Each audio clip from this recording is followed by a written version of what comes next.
Greetings, Pilgrim. Welcome back to the Metal Odyssey that is Cast Iron, a podcast all about metal. My name is Alan Williamson, and I'm joined once again by Lewis Clark. Hello there. And this week we are going to be tackling a metalcore classic, or is it? We're going to be listening to Bullet For My Valentine's The Poison.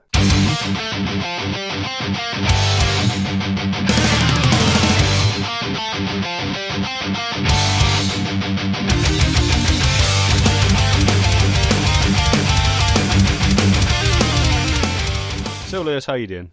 I'm doing very well, sir. Yourself? Not very well. I've been off work today because I'm sick. And, well, I say sick, I'm just completely knackered. Although I do have a massive 2-3 inch bruise at my arm from when I gave blood last week. Oh, so blimey, okay. that maybe I've been poisoned. Is, oh, there we go. I'm tenuously trying to connect it to this album. Yeah. No, you got to start with a dirty pun, haven't you? God, well, you wouldn't have it any other way. I'm sure our listeners wouldn't. So, just a bit of introduction to this. So last time we did Terra and Grey's Ouroboros. We may have hinted or even outright mentioned that we were going to be doing baby metal this time, and as you will have noticed, this is not baby metal. Basically, we have a special guest star, and we've had some scheduling conflicts, and we're hoping to get that episode to you soon. So it's coming in the future. We don't know when, and we'll not say it's the next episode in case it isn't. But yes, we obviously really do want to tackle that album because we've got some interesting things to say about it, and it's something that is definitely in the future for the podcast. But for the time being, stay tuned, but we're dealing with other bits and pieces for the time being. But yeah. So the reason we picked this one is because I'm actually going to see Bullet For My Valentine at the end of September. Brilliant. It is going to be on the 28th of September. Mm-hmm. So by the time you're listening to this, it may have already happened. if it's out before then, see you in Belfast. Well, there you go. I'm glad we're tackling this because I actually listening to it reminded me, basically, I got very nostalgic for this record. I didn't realise how much it really meant to me. It reminds me of a very specific time in my life. And I remember the lead up to the release of this album quite vividly because prior to this album, Bullet For My Valentine released a self-titled EP in 2004. And I remember specifically getting a copy of Metal Hammer, and they used to have cover DVDs with Metal Hammer. Do you remember this? Oh. Like they used to give you music videos on a DVD? No. Oh, right. Yeah. No, I've got a few of them. And I used to be obsessed with music videos, like music channels in particular. When we first started getting like cable television and things like that, I was absolutely obsessed with the fact that there was just television channels dedicated to music. Kerrang! And Scuzz. Exactly that. And early Kerrang! In particular, definitely very formative of my tastes in music. Unfortunately, nowadays, it is now owned by Box TV, and it's just the same damn music videos over and over again on the hour, every hour. And it's not a particularly entertaining watch anymore. But at this time, very much into music videos, so I used to watch those Metal Hammer DVDs like religion, and one of them had the music video to Hand of Blood on it. There goes my Valentine again, soaked in red for what she said, and now she's gone. And I have done it again, with the balls on the and this would have been the first time I'd ever got into even heard of the band, and I was. I adore the song. I still think it's probably their best song. But the music video is really striking because I'm a big fan of Blade, the movie, and the music video is essentially the Blood Rave as a metal gig. Oh, okay. I'm going to just look up Bullet. You talk away. I'm just smashing it into YouTube. No worries. But a really cool video, really striking, and just a really great introduction to the band. So off the back of that, EP came out. Basically, it was one of those CDs that all my friends seemed to have, and we were very much into Bullet together. As oh my god, look at their hair! Oh my god, this is this is very much a product of 2004.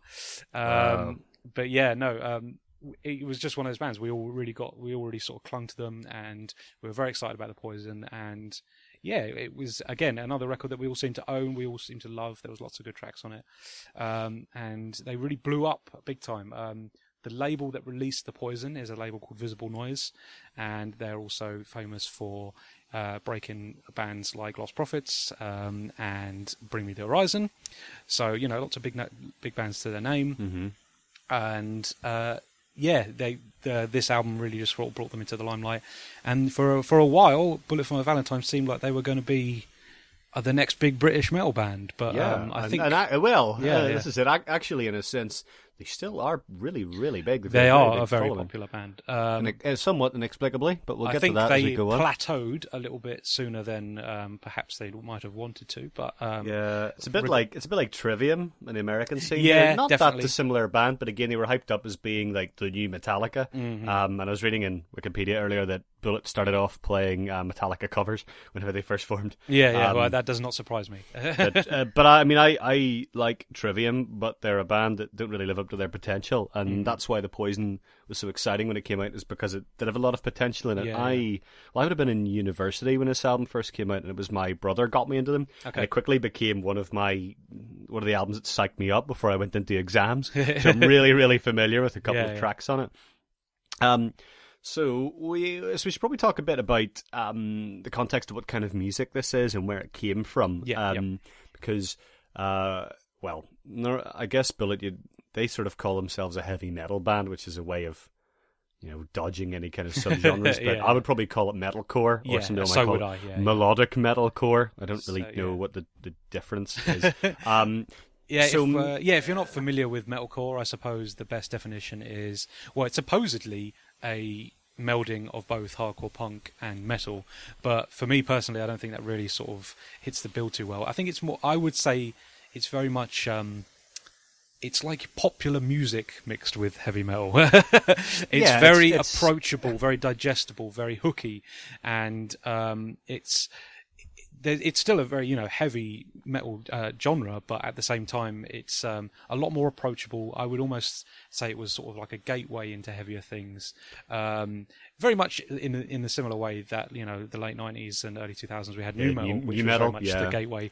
Metalcore has now become that, and it's actually surprisingly become a very long-lasting genre. Actually, it seems like most young metal bands sort of tackle metalcore as their shtick, and I'm generally quite surprised how long-lasting playing a single chord over and over again has managed to be. I was going to say, the things that to me categorize metalcore is you do get a lot of what you often call in scum scene one-note chugging. Yep. You also get you'll get sort of screamed verses and sung choruses. Mm-hmm. Is a good metalcore trope, or either way. Yep. There's a change between screaming, which is notably different as well from your kind of melodeath growly grunts. This is more screaming. It's, if you've heard like screamo and those kind of things, it's very like much that. so. And there is often an emo element to it as well. So metalcore bands you often find talk about their feelings a bit. I mean, you've got the band they're called Bullet For My Valentine. Well, there you go. And they do. And I think that's another thing with Bullet's lyrics are quite introspective, and they do sound like something that came out of a teenager's diary. Mm-hmm. And that's okay whenever you're starting off at 2005. Yep. But 10 years later, they still write songs that sound exactly like that. Never been a great lyricist then, by Matt Tuck. So there. No, it definitely, and it gets worse and worse. I wish they would just commission me, like for a couple of £100. I'll write them some actual lyrics. But if you're listening to this album for the first time, listen out for there's not so much one-note chugging in this. This is definitely influenced by bands like Killswitch, Avenged Sevenfold, and Flames. There's a lot of really good riffs, really good licks in this that are less present in their later albums. But listen for the mix between screaming and clean vocals, how those interplay. And then the bass and drums are just kind of there along for the ride and not particularly memorable, I wouldn't say. But yes, so that is pretty much a very good summation of metalcore. I'd say as well, it's very derivative of actually melodic death metal. In that they often, at the gates, are often very much regarded as a sort of an originator of metalcore and that sort of sound.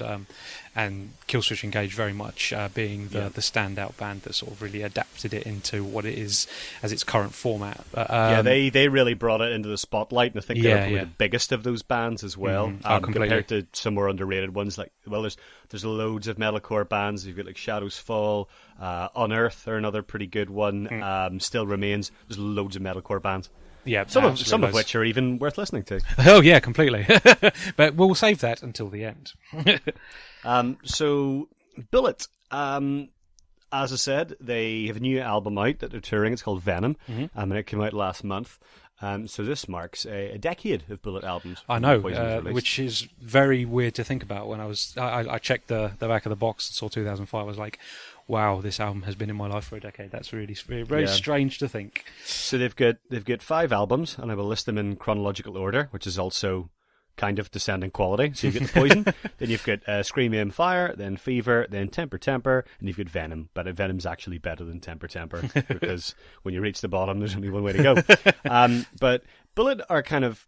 So we talked a bit about how they were meant to be the successors to Metallica, and they were heralded as the second coming of Satan, or whatever you want to call it. But to me, they've always been metal's perpetual underachievers. Yeah. You've always expected more of them, and whenever you hear The Poison, and you've got these really, really exciting riffs, lyrics that are okay, but it's a debut album. But maybe think about we've never really talked about the difficult second album.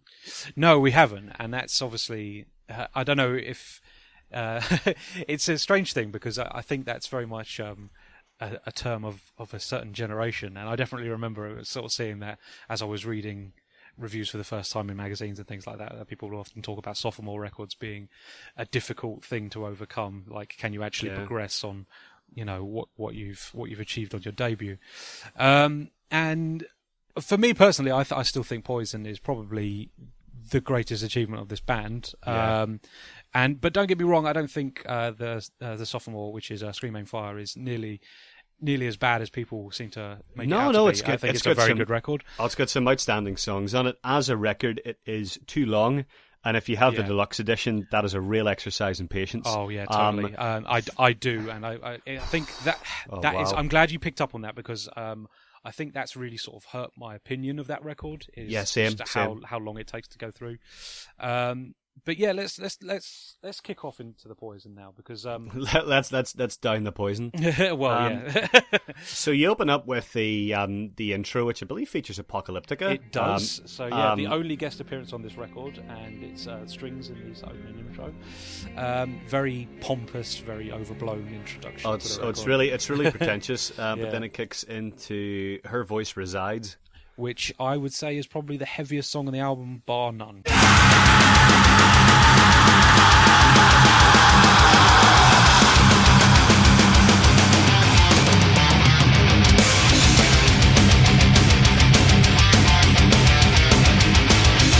A really, really strong opening this. I wasn't... quite a few of these songs I'd actually be familiar with because of the EP and, pre-album singles and stuff like that. But this was brand new to me, and a really, really strong opening to this record. Very, very heavy. Probably the most sort of chuggy metalcore song on here as well. I think it's very sort of that opening riff is very. This is weightlifting music. Yeah, isn't it? It's got yeah. I think it's good, and you can. There's the kind of main riff, it goes and kind of bends. That's the bit whenever you're kind of dropping the weight again, go Jesus before you go for the next rep. But it's really heavy. It's really intense. Again, you've got the screaming coming through right through from the start, but then a very strong melodic sung chorus and very memorable. And that seems to be sort of like that's very much the structure of Bullet For My Valentine music. You will have, very heavy riffs to begin with, and sort of that giving you your guitar melodies earlier on, scream verses, and then big punchy anthemic, like really memorable choruses. That will often pry up on this record. But one of the things they do as well is the first half of the album in particular is quite well structured, in that the songs kind of break down with the end of the song. They have these outros. Yes, and they often tie into the next song. Particularly happens between Tears Don't Fall and Suffocating. Yep. But that's a kind of constant theme throughout the first half of the album. It's well tapered in that way. Yeah, no, very much so. The first half of this record actually has a magnificent flow. Actually, it keeps you interested, and the songs are basically hit after hit. Really, I mean the first 5 songs, including I do quite like the intro. Actually, I don't mind it too much because I know what's coming next. And I mean, how do you feel about intros as separate tracks on records? I always feel like they should just sort of be stuck on the first song. I've talked about this before and complained a little bit. I don't mind them being cut up. No, I can see both ways how it works, and I definitely think having a bit of pomp and circumstance at the start of this record really sort of sets off. It really gives Her Voice Resides some impact, actually. Yeah, and I think the best part is you can skip it. Completely. If you don't have the intro separated from the opening track, that means that I can't put that onto my gym playlist because I've got 2.5 minutes of violins that I really don't need when I want to. Yep, no, it's a very fair point. Run very fast. That's a really strong beginning to the album. The next song is another really great song, 4 Words to Choke Upon. Is it 4 words and then in brackets to choke upon? Yes, it is. The 4 words to choke upon are actually "Look at Me Now."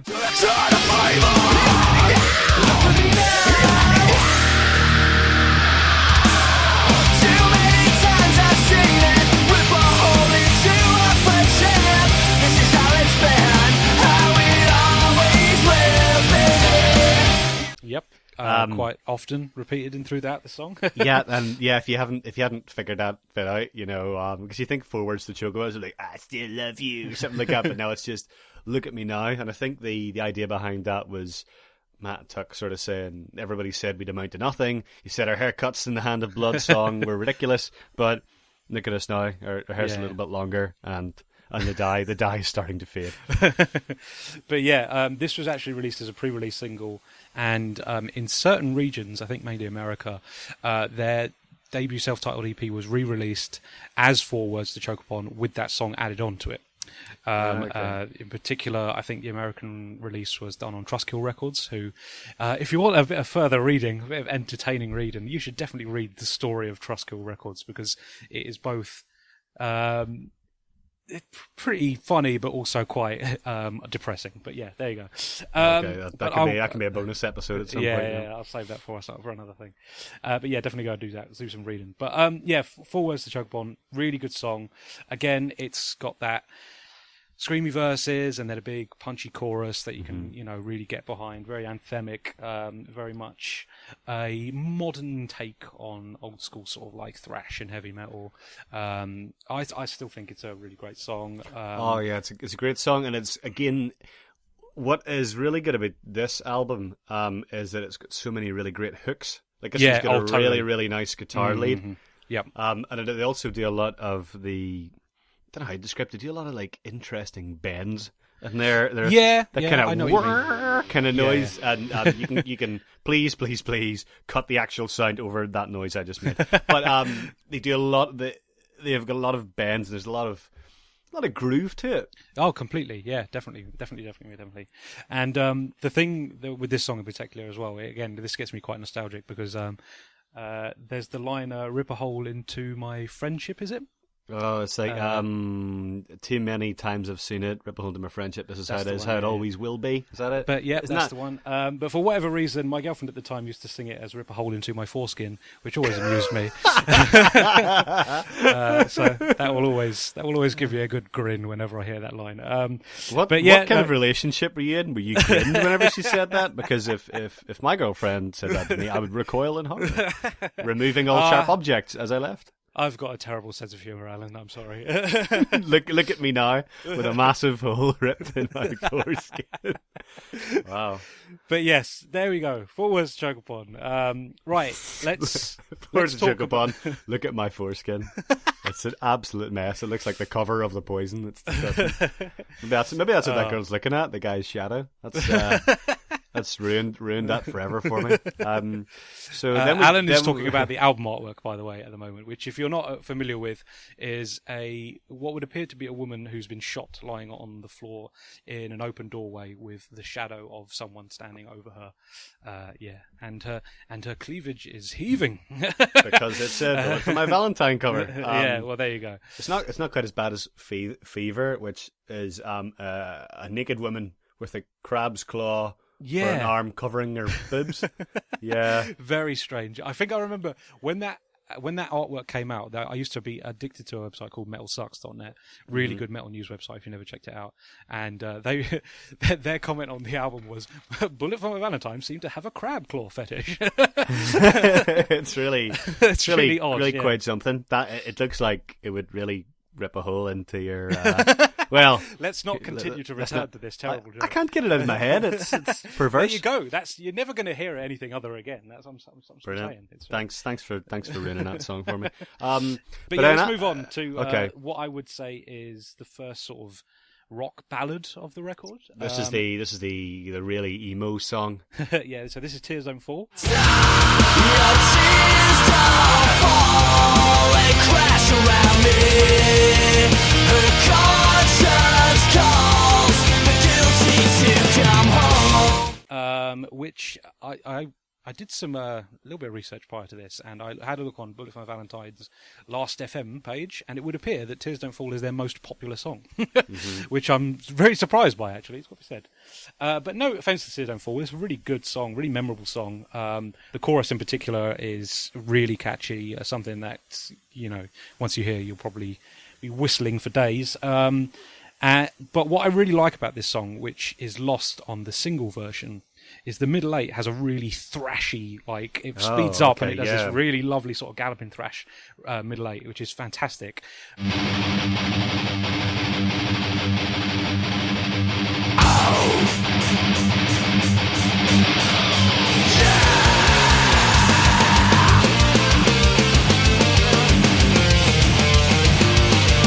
But the single version cuts that down dramatically. Oh, what? Yeah, it's a bit, and I think it's because the rest of the song is so sort of, approachable and almost emo-like in its melodies. Yeah, they kind of made it the big pop single almost. It's interesting because the first couple of songs you've got they're much more brutal, screamy, stereotypical metalcore songs, and this one is a lot more stripped down. You've got that groovy guitar lick. But then Matt goes straight into the actual singing, and then it builds up with the screamy bridge before you get to the anthemic chorus. Yep. The lyrics are just totally emo, cringy goodness. That's so cheesy and so good. That's your tears don't fall; they crash around me, which is just. But yeah, it's this is very much a young man in the midst of his early relationships. A swell of hormones, tears completely. crashing around him. But it's good. It's a good song, and again, like you, I really like the breakdown at the end because so there's two bits. There's the middle eight, which is the more thrashy bit, where that really interesting lick comes in. But at the very end of the song, your tears crash into this totally different form where it speeds up again. And you get this really interesting lick, and that immediately runs into the next song, which is Suffocating Under Words of Sorrow, and then in brackets, what is it again? What can I do? Yeah. A very unnecessarily long song title. What can I do to make you see your guilty? What can I do to make you feel you're wanted? What can I do to make you see you're guilty? I'm suffocating under words of sorrow. My word, I think this is this is Bullet For My Valentine at their most sort of traditional metal. I would have thought there's very little of this song which I would relate to metalcore other than perhaps the screaming. There's some really, really good riffs in here, some great licks, lots of really good melody, and another just proper heart on sleeve chorus. It's great This is song. the best song they've ever done. Yeah, it's definitely up there. I mean, for me personally, I think Hand of Blood really sort of like takes it to the post for me. But Suffocating Under Words of Sorrow is definitely one of the best by this band. This is easily my favourite Bullet song. And this is the one when I was getting ready to go into the exam hall, I would listen to, and I still listen to it as a mood booster. I think it's quite short compared to the others. It's actually more like a single. It's about 3.5 minutes, whereas most of the songs up until this point have definitely sort of clocked up towards 4 minutes.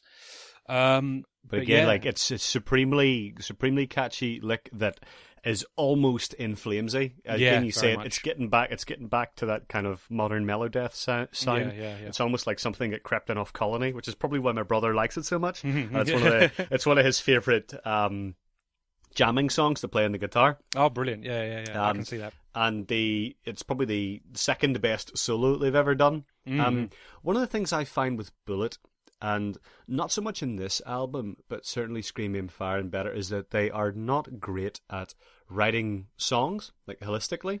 Yeah, I know. I can see where you're coming from with that. Sometimes things don't quite move from one end to the other, and they don't have the bits that I expect them to have when they should have. Yeah. I'm sorry if that sounds a bit cryptic, but it just... Okay, so the song that always gets me is Hearts Burst Into Fire off Scream, Aim, Fire. Yeah.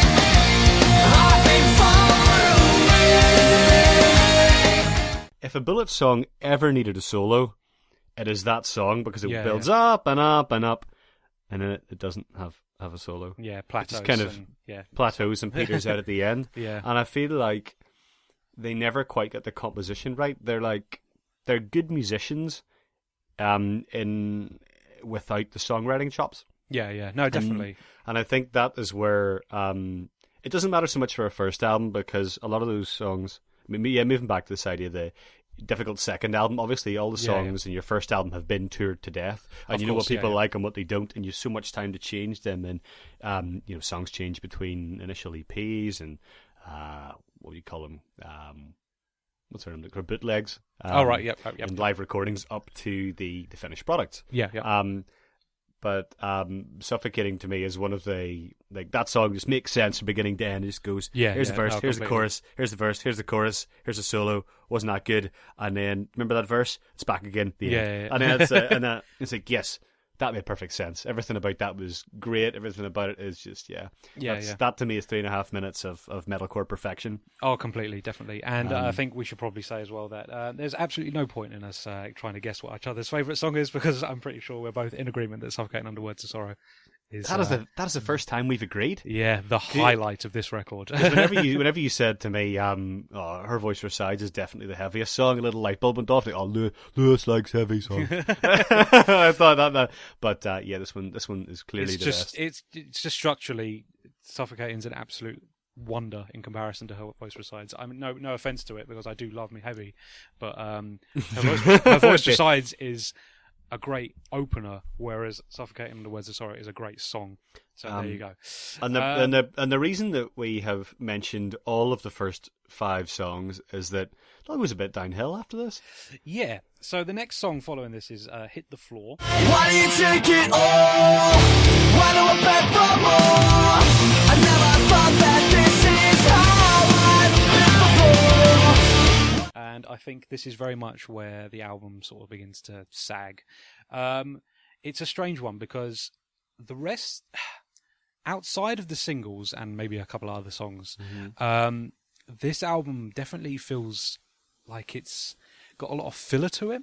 And they're not necessarily bad songs. Hit the Floor is not a bad song by any means necessary. It's just, it's very sort of passable. It's pedestrian in a weird way. So it very much sits in the metalcore chugging a single chord vibe for quite a long time. Yes, this is very and it's a real shame, because again, like, it just doesn't seem to sort of kick off. Like there's an attempt at a pretty decent chorus. It becomes, you know, sung over, screamed, but it's just not as strong a melody as the songs that have come prior to it. And there's also the Alan favourite of I'm pretty sure there's a key change at the end. There is, yes, there is a key change. Yeah. And I was listening to this. I can't remember. I just had it on. I was cycling home, and then hit the floor. Came on. There was a key change. Like, oh god, where are these guys? Boyzone, come on! I could hear the sighs from many miles away. But yeah, just don't like key changes, man. There's so many better ways to end a song than that. It's just too. Everything about this song is how most songs sound on modern Bullet albums. Very obvious. You kind of, you know where it's going from the first few seconds. And I don't like that predictability to it. It just makes me think, well, if I know how this is going to end, I may as well skip it. Exactly that. And this is a skipper for me as well. The album does have a couple of brief moments where it sort of tries to retain itself, but the song that follows, Hit the Floor, is All These Things I Hate Revolve Around Me. It's the best place to be when you're feeling like me. Yeah. All these things I hate revolve around me. It's the other rock ballad on this record. It also released as a single. I do like this song, actually. It's a little bit more sort of downbeat as Bullet For My Valentine songs go, but I think it does have a really memorable chorus. Again, melodies are pretty decent. It's very cheesy. The chorus is good, but I feel like this takes the energy out of the album. Yeah, it kind of kills it a bit. It's if you have a band that's really high octane, very chuggy and screamy, and then you drop into an acoustic guitar ballad, which Tears Don't Fall is not. It is a ballad, but it doesn't whip out the acoustic guitar, and I don't think they quite get away with it. Yeah. I mean, it does, attempt to be more of a rock song. There are definitely, overdriven guitars in this song, but as songs go, it's definitely like the more sort of low key out of the two ballads on this record. And like it's very cheesy. I do like the chorus, but yes, I can completely agree with how it sort of takes the wind out of the sails a little bit. And then pretty much, I couldn't even tell you what Room 409 sounds like. Yeah, this is the thing. An awful lot of these songs in the second half of the record are just so passable. So just, like... I actually just put it on, and I quite like the drums at the start. Well, there you go.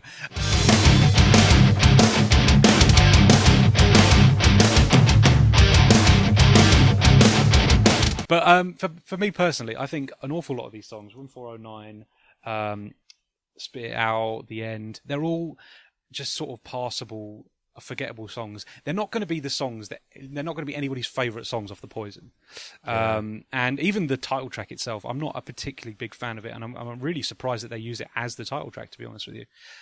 Because... Well, you don't want a song title that has brackets, do you? Well, yeah.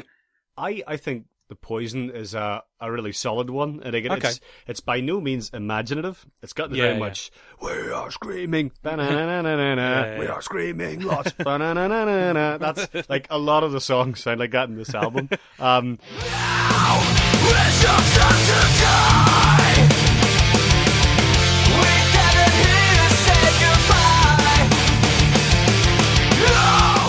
Just by this point, we've already heard about 7 or 8 of them, and that is the problem with it. I think The Poison's pretty strong. Cries in Vain is probably the other really good song off the back half. Yeah, so that's the only one I would particularly pick out. And again, I'm very familiar with that song because it's also featured on their debut EP in almost identical form. It sounds like all they've done is remaster this version because it doesn't appear to have been re-recorded anyway. It's got the same sort of introduction with that sort of slow build. But I love the introduction to this. I love that kind of muted warbling. He's playing this from under the sea. And then it just...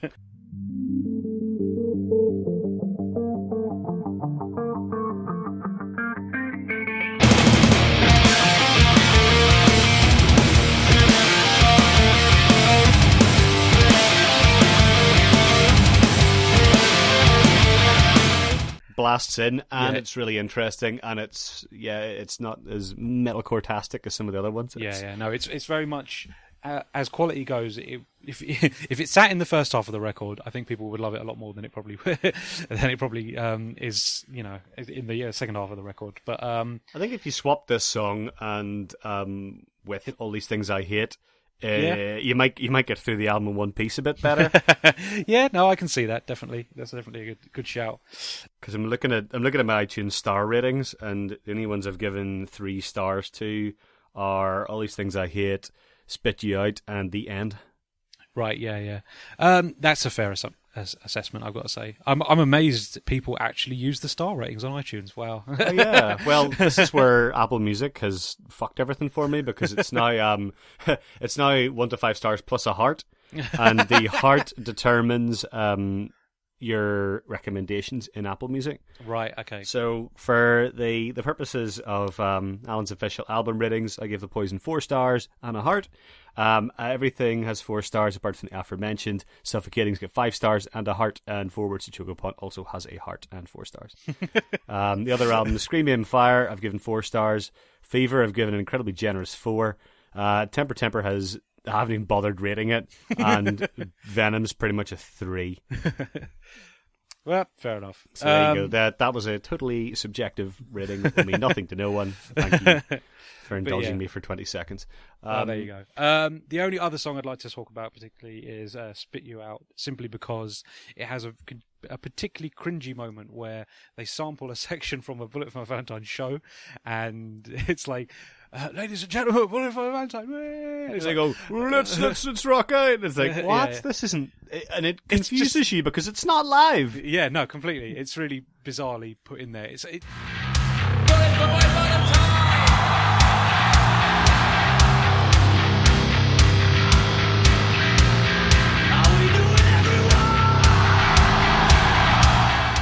It just feels like they've got their heads stuck up their arse a little bit too hard, and it really took me out of the moment a little bit. I was just like, yeah, it does. Was this bridge that bad that you had to just splice in a random sample from a show? Really, really odd. But they're not the only band to do that, but it just I know. works. Like it's not a great tactic by any means, but yeah, this one in particular, it really strikes me as just a bit pompous and overkill. But there you go. That's probably all we can really say about The Poison. I think it's strange because I think the first half of this record and the singles in particular show a really strong, really well written and a really great debut for quite a young promising band. Yeah, it's the best EP ever.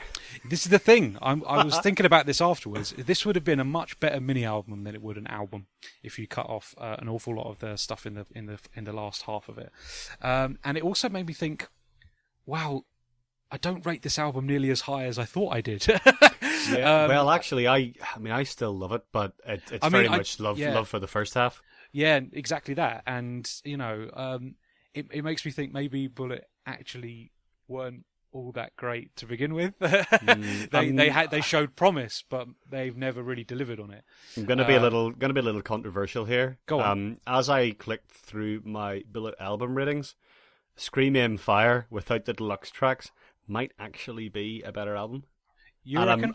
I'm surprised. Well, yeah, I think so. I think it's got at least 9 tracks that I really, really want to listen to. Okay, that's fair. And the problem with Scream Aim Fire is it is too long. Yeah. The album itself is too long. The deluxe album is just all the bonus tracks suck. And the individual songs are too long. You're going to The Poison, most of the songs are about 3.5, 4 minutes long. Tears Don't Fall is nearly a mind-boggling 6 minutes. But Scream Aim Fire, they're all 5 or 6 minute long songs. Yeah. And it's just too flabby. But there are some really good tracks in it. And End of Days is probably my runner-up for best Bullet song. After Suffocating, it's got the best solo they've ever done as well. It's really particularly good. Mm-hmm. No, that's fair. I mean, for me personally, I think because of how long Scream Aim Fire is, it kind of it doesn't hold nearly as strong a place in my heart. I haven't really given it the attention it probably deserves. So maybe that's something for me to do. Maybe after this, I'll go and check out Screaming Fire. And, we need to go think about what we've done. And we'll come back next time and go, yeah, Screaming Fire's better. It might be. Yeah. No, that's fair. I think the Poison was really fresh whenever it first came out. Yeah. I mean, that's definitely a thing for me, is that it feels, again, it's very much an album of its era, very much an album of its time. It's very nostalgic for me, so I've got like more pulled towards it as a fan, and it just sits in a nice place in my life. But it's not the first. It's not the first album to have to blow its load in the first half. Well, God knows. I mean, that is something that I'm sure we will deal with many, many more times in the future. But I mean, if we're going to talk ratings, if I was going to rate The Poison, I'd probably give it a 7 out of 10. It's a really strong record, but it doesn't quite deliver on most of its promise. It's weird though, isn't it? Whenever you look back at an album that, like, I think, oh yeah, The Poison, that's fantastic. And then whenever you drill down into it, you're like, Yeah, no, I was thinking half fantastic, and you've almost, your nostalgia for the first half overtakes the sagging back end, and it's so strange. No, very much. That's exactly how I feel about it, to be honest with you. And I listened to the past couple of days, and that was always sort of at the forefront of my mind, a bit like, oh, maybe this album isn't as good as I thought it first was. But yes, I no offense to The Poison at all. I do really like it. No offense to this inanimate object. I like it quite a lot. I've probably slagged it off a little bit more than I actually feel about it. But genuinely, it is a very good record with some amazing singles and a very, very strong first half. But it does sag a little bit and doesn't quite deliver on what it promises. But still a lot of fun though. Very much so. And I think metalcore works considerably better when it is fun. There's an awful lot of po-faced, dirty, beat down, like horrible metalcore, which I'm just not a big fan of. If you can make metalcore fun and approachable, and just anthemic like Bullet For My Valentine have done on quite a few of the songs on this record, that's when metalcore works for me. It can be a really entertaining genre, but unfortunately, I don't think there's enough ideas within the genre for it to sort of span the amount of time it has. It's really strange how long-lasting it's been. But yeah, shall we? Well, we've got a little bit of time, so we can talk a little bit about the new Bullet album, and also very briefly about their absolute worst moment, which is Temper. Now tell me about Venom then, because I actually haven't had a chance to listen to it yet. Okay, so Venom is surprisingly not crap.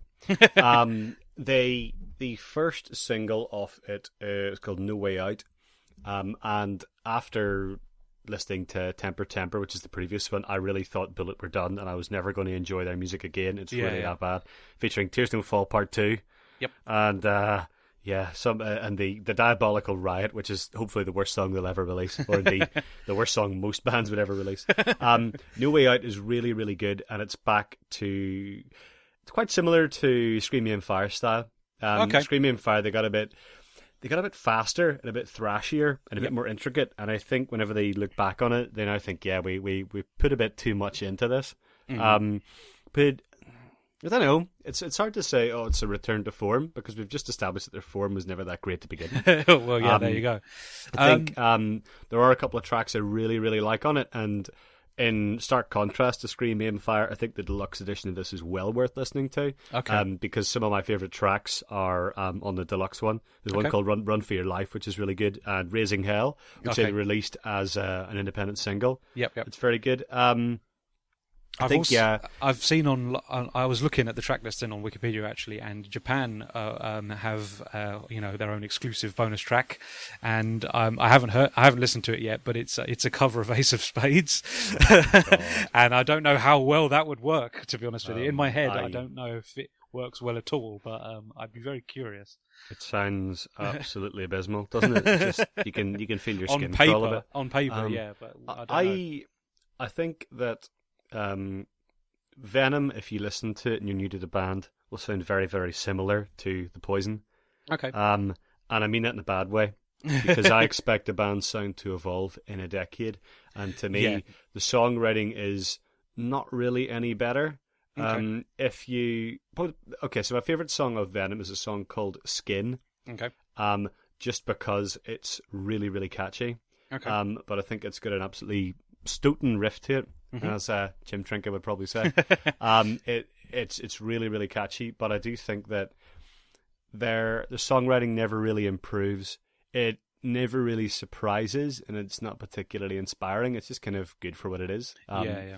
But again, it just I'm getting that impression from the album in general, to be honest with you. Mm-hmm. But yeah, no, I was curious because one of the things that I also was reminded of whilst listening to The Poison is that at one point Matt Tuck was a part of a supergroup called Axe Wound. Have you listened to the Axe Wound record by any chance? No, I haven't listened to the Axe Wound, but I'm put off by the name alone. Oh yeah, the name is either really, really good or atrociously terrible. I can't really figure out which side of the fence I sit on. It's atrociously terrible. But it's a band featuring members of Glamour of the Kill. Liam Cormier from Cancer Bats is also in there.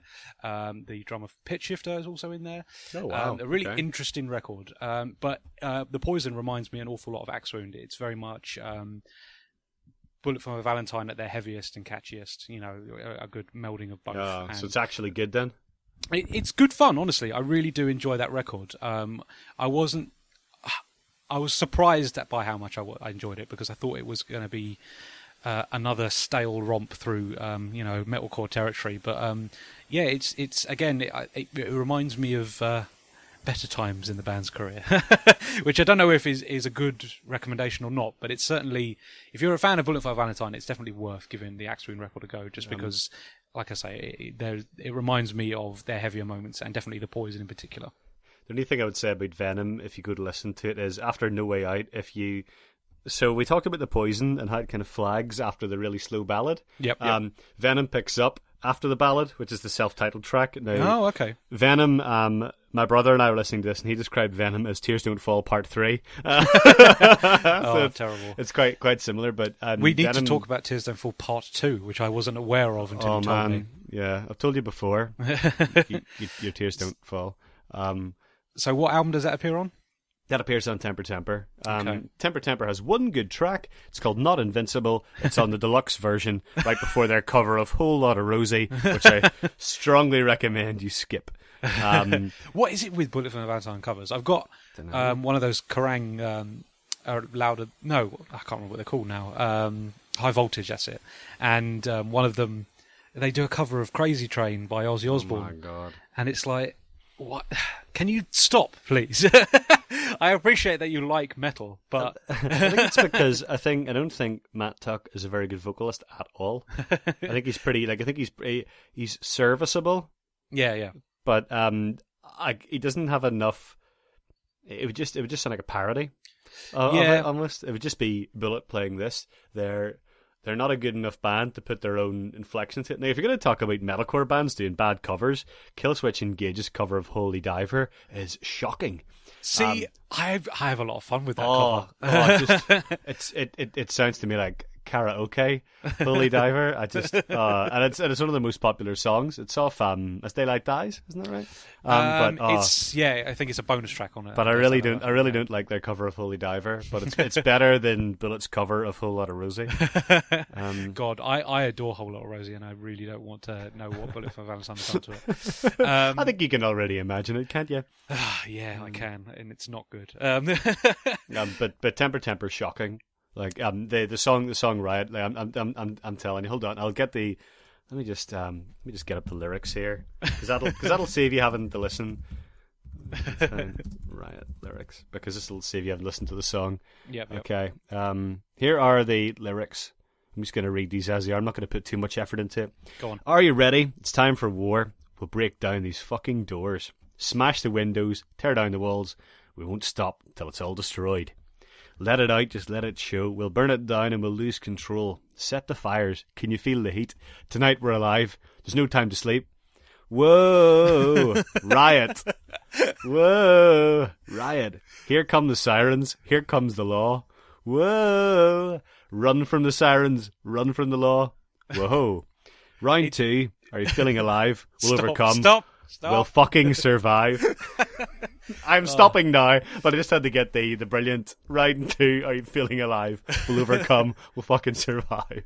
Which is terrible. That's quite something. It reminds me of Burn Burn by Lost Prophets, which is not something you ever want to be reminded of. Yeah, there you go. Gee whiz. Apparently everybody in Bullet wrote that song, according to Metro Lyrics, which I find it would be As a four-person effort, you would Yeah. have thought maybe someone would have turned out a little bit of a better set of lyrics than that. But hey, You'd think if four people wrote a song, you took one line from each of their interpretations, it would be better than whatever they come up with. Good God, though, but it's. Yeah, right, shocking. But I think I would say give Venom a crack. Okay. I think, and I don't want to crap on journalists here, but I think that a lot of the people that reviewed that album perhaps didn't listen beyond the first half. Okay. Because I do think it picks up in the second half, and I think some of the reviews have been quite unfair to it. Okay. I think it's probably this thing we talked about, Bullet not being as good as we thought they were and not quite as exciting anymore. But I think it's a pretty solid metal album. It was something I would actually put on for enjoyment. Okay. Oh, that sounds good. All right, that's definitely something for me to do after the podcast. Oh, yeah. Speaking of things to do after the podcast, further listening, what would you recommend, Alan? Oh God, well we could talk about. I could recommend metalcore albums forever, but there's two that spring to mind. Go on. So the first one would be Killswitch Engage's The End of Heartache. So very short explanation, because we'll definitely do Killswitch at some point. They have two vocalists. The first album was with Jesse Leach, then he did 3 albums with Howard Jones, and now they're back to Jesse Leach again. And The End of Heartache is the first one with Howard Jones, and this is probably the album that brought them to fame, mainly because the title track was included in the Resident Evil Apocalypse soundtrack. Yep, definitely. And this to me is metalcore at its best. I mean, personally for me, if I was going to pick a Killswitch record, I'd probably go for Alive Is Just Breathing, but that's just my, It's again, Alive Or Just Breathing is a really good first half. Yeah. But the Killswitch album I would like to talk about in this show is not The End of Heartache. It would be their most recent one, Disarm the Descent. Yeah. But I'm saying, if you want to get started, End of Heartache's really good. Definitely. Really Rose of Sharon's particularly excellent, but loads of good tracks in it. Do you want to do your first one, then I'll do my second? Certainly. I've actually picked 2 Japanese bands by accident here, but there we go. The first is Garugamesh and their most recent album, Monster. Yeah, it's very good, yeah. Definitely, it's got a very similar sort of metalcore chugginess to it, but also those very sort of strong, sung, really memorable choruses, which I really liked about an awful lot of the stuff on this album. And a few electronic influences, which are not... whenever we talked about baby metal, Yeah. You'd said that it was just Garugamesh, but not as good. And I don't know how much I agree with that, but it's certainly Garugamesh, similar to Garugamesh. Yeah. But let's say it's Monster's a really fun record. Oh, completely. And yeah, again, it's metal. That's again when metalcore works really well for me. It's really fun and enjoyable and poppy, and that's very much what Monster is. So yeah, Garugamesh's Monster is my first pick, and your second? Okay, my second is by another American band. It's Shadows Fall, and that album's called Fire from the Sky. Now, if Bullet are perhaps one of the most overrated metalcore bands, which they probably are, Shadows Fall are really underrated. They actually are Grammy nominated. Yes, I am aware. Yeah. They have loads of good albums. Threads of Life's really good. War Within's really good. Retribution's another one that's pretty good. But Fire from the Sky is their most recent one, and it is really outstanding. And I think that's probably my favourite album of the year. It came out actually. Wow, okay. I was really surprised by how much their sound had matured. And if you want to, this is what I'm talking about. Bullet's sound hasn't really evolved. They haven't really got any better. Shadows Fall are a band that started as good as Bullet. Again, songwriting wasn't quite up there, but they got so much better, and their latest album is really stunning. I hope they bring out a new one soon. I saw them live at Download as well, and they were excellent. So I think I may have seen Shadows Fall at Download 2007. I can't remember off the top of my head. Brian Fair and his massive dreadlocks. Oh yeah, completely. Always the thing that sort of strikes you about Shadows Fall is their image. They're actually not a band I've particularly explored too much, but my good friend Sean is absolutely obsessed with them, and I probably should give them more of my time. So yeah, I would say give Fire from the Sky a go, especially if you like noodly metal solos, because this album's absolutely rammed full of them. So it's my second pick for albums what you will like. Brilliant. And then my second pick, I have just realised actually, is a band that you're going to see. What? So the band supporting Bullet For My Valentine on their current tour is a band called Cold Rain, and they are a Japanese sort of metalcore, emo-y influenced band, very much in a similar sort of vein to Bullet For My Valentine, and they are about to drop a new album. But having not heard it, I can't really recommend it. Well, you can always take a chance. But they do have 3 albums to their name. But I'm actually going to recommend an EP. Cold Rain released an EP in 2009, I'm going to guess. I'm probably wrong. But it's called Nothing Lasts Forever. And my word, does it have some of the catchiest metalcore on it. Really good stuff. Very much in a similar vein to Bullet For Valentine. Scream verses, big hooks, big riffs, and then great chorus. And a sung chorus at that as well. And they're starting to break the West, and they are coming out on the Venom tour. So yes, let me know how you feel about them. I think I probably thought Cold Rain was the weather forecast for Belfast that evening, but I will look forward to checking out that EP. Yeah. But there you go. Those are my recommendations. All right. So what's next? The next album. Okay. So if it isn't Baby Metal, we got to stop mentioning it. We'll jinx it. It'll never happen. I would really like to listen to a Rammstein record, and I'm gonna pick Mutter. Oh, very nice. Very nice. Which is again probably one of those defining records by what is probably one of the biggest rock and metal bands, of our generation, and it's an interesting one for me as well, because it's not actually the one I would have been introduced to them via. So I really wanted to tackle it in a sort of retrospective. I've only really listened to their singles as well, so I'll be really interested to hear a full Rammstein album. And whenever you're training for a marathon in Frankfurt, what better than some German industrial metal? If you can jog in time with the beats, then you should be good. But I think for me personally, I think Rammstein's more marching music than it is running music. So you might be moving a bit slower than you probably would just be a double time march. I'll just get two footsteps into every drum beat. But if you've got one of those fancy like MP3 players, you can just put it in double speed and off you go. That would be abysmal. But there you go. So that's going to be my pick for next episode. Fantastic. Okay, well, I look forward to that. So if you enjoyed this show, excellent. That's what we're aiming for. You can go to castironshow.co.uk where you can get a full list of all of our episodes and some pretty artwork. You can follow us on Twitter at castironshow. You can like us on Facebook at facebook.com/castironshow, probably. I think that's the address. That's the one. You can find us on Twitter. Lewis is at Sonic Yoda. I am at AG Bear. And we will see you next time. Thank you very much for tuning in. See you next time. Thank you. Bye.